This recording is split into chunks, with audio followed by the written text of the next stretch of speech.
name's Maid Miki. And I'm Butler Alistair. And we're from Idols a la Carte. We're so happy to be here as part of SwampCon's 2021 Maid Cafe.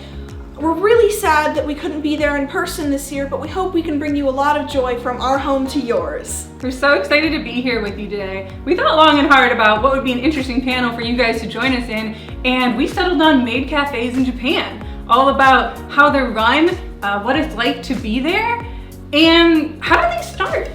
That's a great question.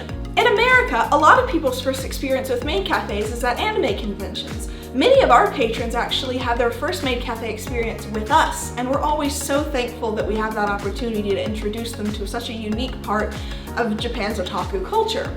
However, Maid Cafes actually derive from a much longer tradition of themed cafes that originally started in the West in Europe. Nowadays, Maid Cafes in Japan span a lot of different themes, using maids as a uniting force for cuteness and fun that people can go to just have a good time. Many people go to Maid Cafes as a way to escape the doldrums of day-to-day society and have a fun experience with people who are cute and excited to be there and just experience something that you don't get in day-to-day life. So Miki, what can people expect if they visit these cafes in Japan? That is a great question, Alistair. While Maid Cafes in Japan have a bunch of different types of experiences, in general you can expect a couple things. When you go to a Maid Cafe, you'll be greeted by a host who will take you to a table which has a certain maid or basically akin to a waitress assigned to it. At that table, you can order very cute food and cute drinks and talk to them for a minute.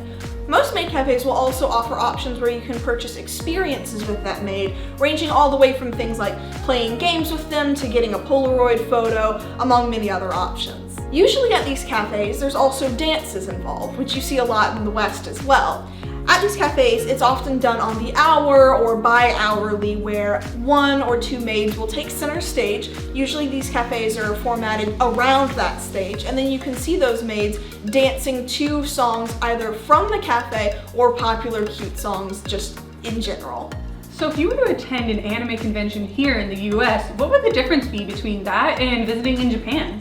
That's a great question, Alistair. So one of the big differences between Japanese maid cafes and Western anime convention maid cafes is that oftentimes maids in maid cafes in America are on a volunteer basis. Their training is usually very minimal because there's no funding for it, and they do it just out of a simple passion and love for the performance and the atmosphere.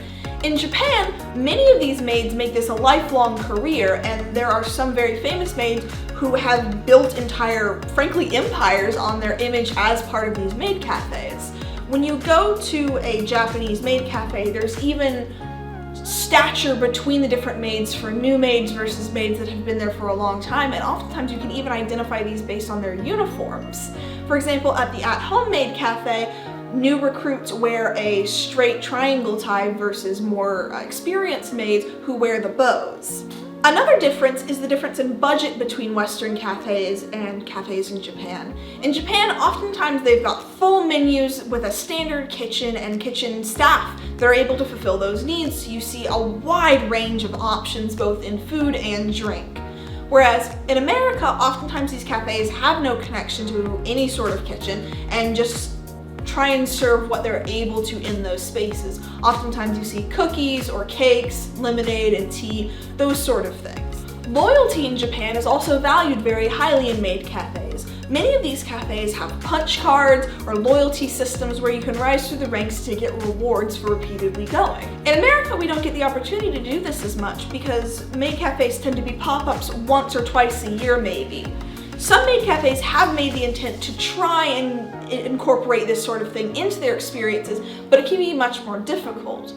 As well, because of this continued loyalty, you can build relationships with the maids at these cafes. You can get to know them and they'll come to know you as well. Specifically, when you go to a cafe in Japan, oftentimes you'll have one specific maid for your table, and that is the only maid, maybe with some helpers, who will be with you the whole time and make efforts to try and make you feel like you're the only person in the space.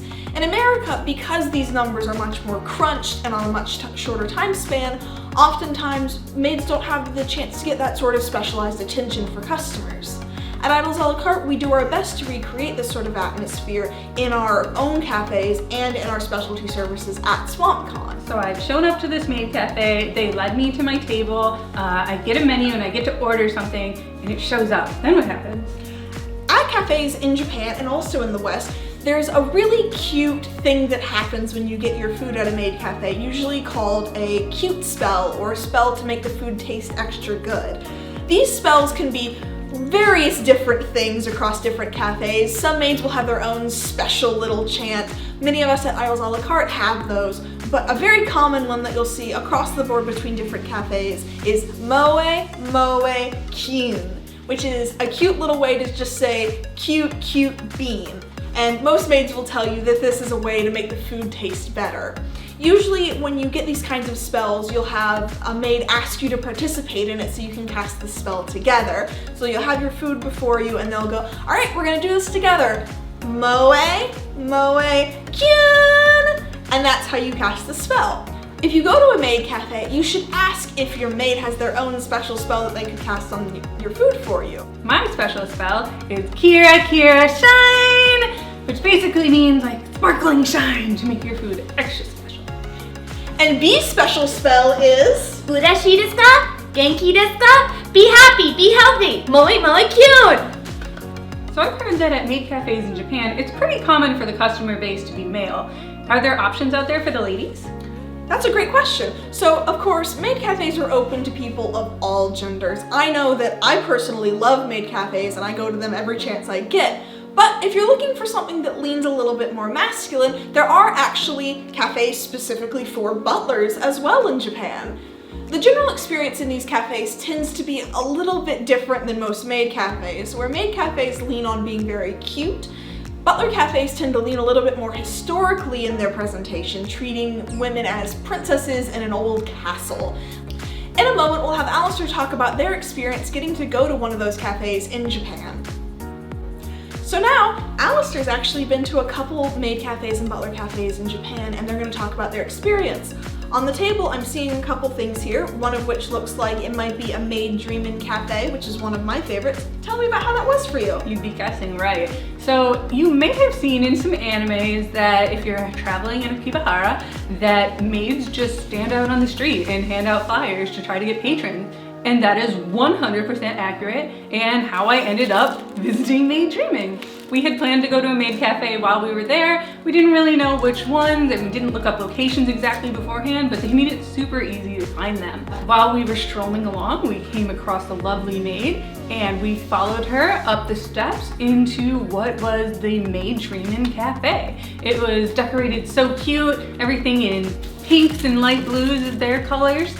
And so we decided to order. They had a bunch of different sets that you can order. So you can either order like individual food and drink items, or you could order a whole package. And so what I did is I ordered a package that came with a drink and a very cute bunny ice cream that I'm gonna put right here for you.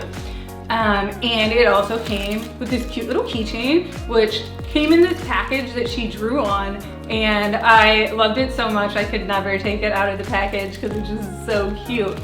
And we got to take a picture with her and see her do a super cute dance. It was in the middle of the day, so nobody else was really there, and we really got the whole cafe's experience to ourselves. So if you're in Japan and you're visiting Akibahara, that's where you're gonna find a lot of maid cafes. But if you go to Ikebukuro, that is known as the female version of Akibahara. So you'll find a lot of things there that are meant for ladies.